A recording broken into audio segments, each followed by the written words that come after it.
Hi, I'm Anurag Kashyap. Watch my interview on zapak.tv.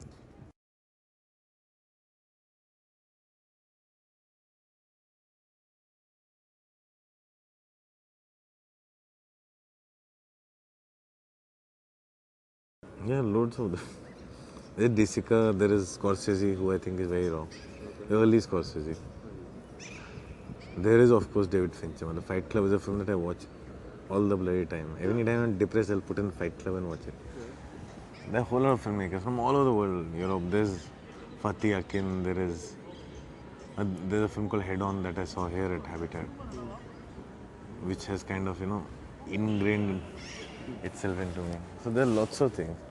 And I am a very raw person in the sense that I say what I feel.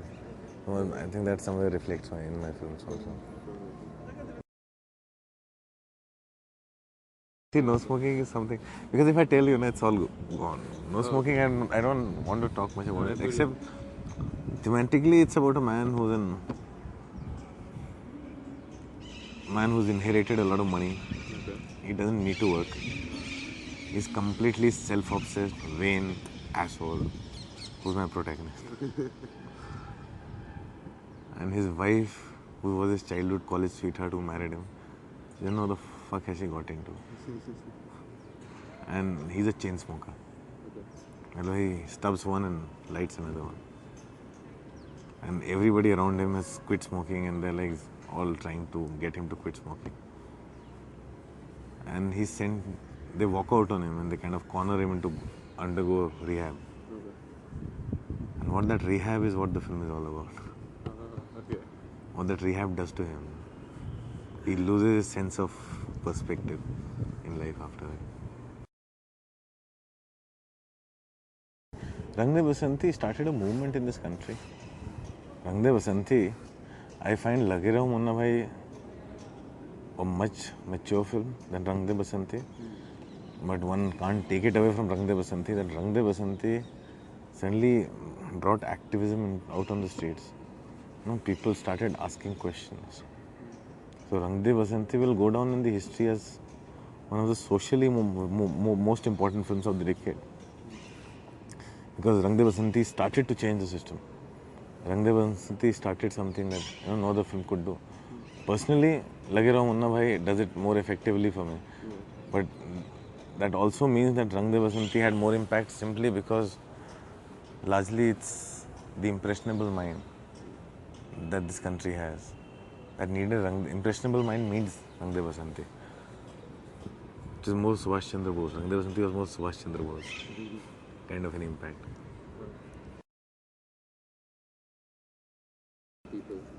It is very powerful. Indian cinema has a lot of impact on its public. It really has a lot of impact. It's a big part of our lives. And it is very powerful to change mindsets. And the more our cinema will change, the mindsets will change. Slowly people are growing up. They are maturing. They want to look at newer things.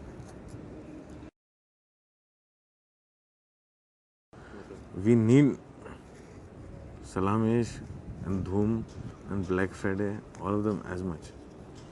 My issue with the industry has been that whereas Dhoom is made, people do not go out and make a film like Black Friday. I'm saying everything should coexist. Dhoom is very necessary because you need entertainment where you don't have to think. It's de-stressing. If not anything, it's de-stressing. It makes you happy and just, you're laughing. But the thing is, the other kind of films should also be made which we don't do often. The other kind of films should coexist, which we don't do very often. That's the sad part of it. I'm not saying Dhoom should be made. They should do all kind of films. You look at outside, if there's a 20th Century Fox making mainstream comic book movies, there's Fox Searchlight that will do the other kind of films. If there's Sony Pictures doing something, then Sony Picture Classics is doing the other kind of film. At the end of the day, is the other kind of film that is there at the awards and nominations.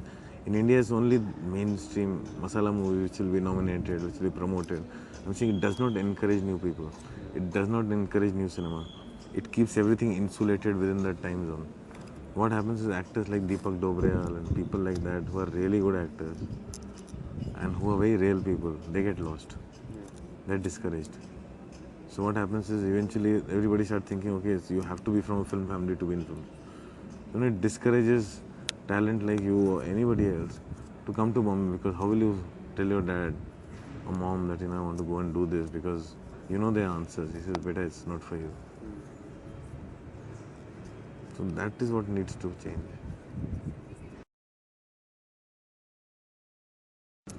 Don't try and learn, do it. Because you won't learn until you do it. Only learning you can get is from by doing it. Don't think of making a film, make a film, however bad it is. Don't think of writing a script, write a script. Don't think I'll write a script and I'll learn everything. You won't learn till you don't start writing. Till you write a very bad film, you will not know how to write a good film. Till you won't make a very bad film, till you don't make your mistakes, you will not learn. So don't think of doing it, do it. However bad it is. It gives you a perspective about yourself. If you make a bad film, it's up to you what kind of a person you are. Does it drive you to make yourself better and yet go ahead and do it? Or does it depress you so much you think that is not for me? You'll know it until you don't do it.